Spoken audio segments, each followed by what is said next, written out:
kadarımında balacıklar. Şimdi bizi selamünaleyküm bizimkilerine. Tapmak gerek bizimkilerine. Kanda olar. Kanda. O gerikan da taptı. Gerikan. Oh nasıl bunda pollar yumuşak.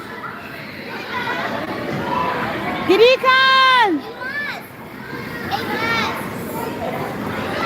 Güzeli görmüyor musun güzeli Gerikan?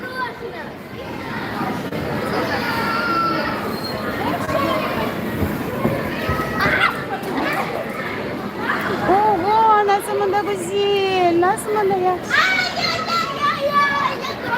Nasıl bunda? Gerikan çık çık çık çık çık.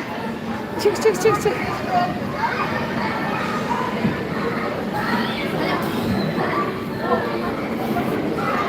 Gerikan ben seni bekleyeyim gel.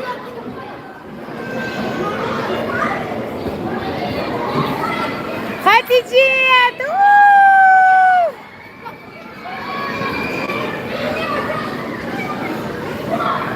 Yavaş da Nazlı.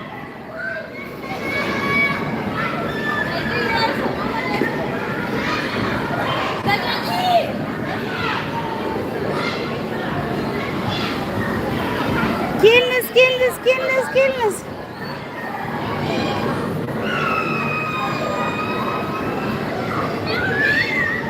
Yavaşlıktan kızım, yavaşlıktan.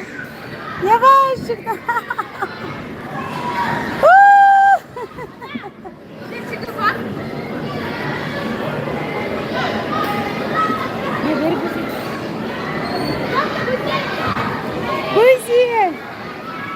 Niye yapayım bunu? Foto? Güzel kim bana kızım bakar?